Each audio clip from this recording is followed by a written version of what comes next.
Hey everybody, Peter Zeihan here. It is August 5th. And the Prime Minister of Bangladesh, Hasina, has fled the country after nationwide riots which have killed a few dozen people. This started out as a group of young people who were basically desperate for jobs. Government jobs are basically guaranteed to people who fought in the revolution or their descendants.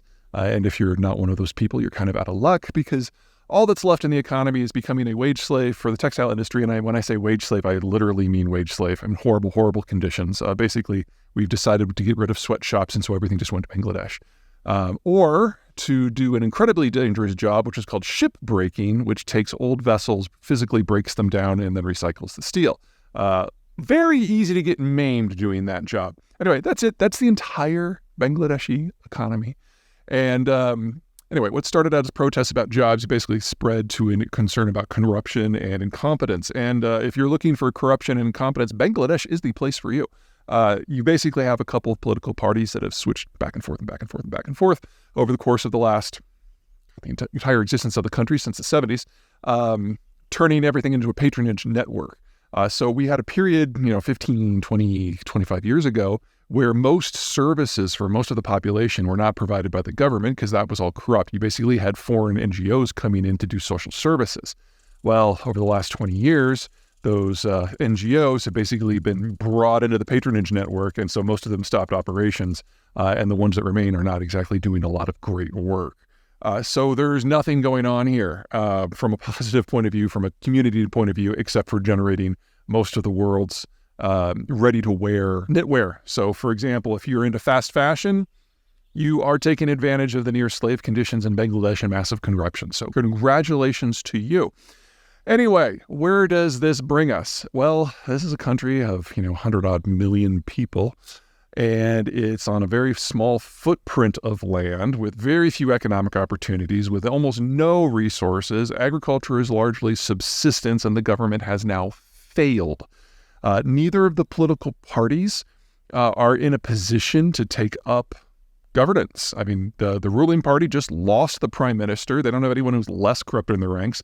And the opposition is fractured, to say the least. They do have a history of having military coups and military rule from time to time.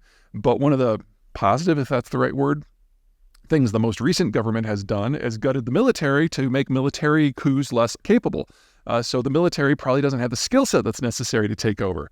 So barring some sort of surprise breakthrough and an internal knight in shining armor, which I have a hard time envisioning, we're probably going to see a lot of economic destitution and civil breakdown, which means we're probably going to see millions of refugees and immigrants leaving Bangladesh for some other place. Here's the thing. The only land border that Bangladesh has is India. It wraps around the country. So in India, we've got a government under Modi who has been in control now for well over a decade, but he hasn't faced an international crisis at all. There's really only two countries that matter in terms of near-abroad relations. One is Pakistan, nuclear threat, a few wars in the past, but relations there have been pretty calm. Most of the drama has been on the Pakistani side of the equation, which has kind of kept Pakistan bottled up in its own juices and allowed the Indians to relax a little bit. And the other one is Bangladesh, which has also been calm until now. So the Modi government, unfortunately, doesn't have a lot of experience in dealing with crises because there hasn't been one in the last 10 years.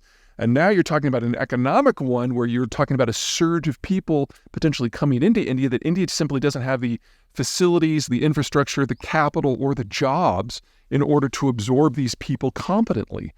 There's also the issue that the Modi government has very few connections to the Bangladeshi government. Yes, in past years, there have been reasonably strong connections between Indian governments and the Bangladeshi parties, but most of that was under Congress, which is now in opposition. So we get kind of a double crisis here, with Bangladesh potentially falling apart and with India not really having the traction it needs to deal with the situation in a meaningful way. So a lot of moving pieces in this, and none of them are really moving in the right direction. But we're going to find out real soon what the Modi government is made of when it comes to an international issue that actually matters to it right on its own border, as opposed to dealing with some sort of non-aligned movement issue that has broader political connotations around the world, but is mostly about atmospherics. I mean, this is where the rubber is going to hit the road, and we're going to find out real soon.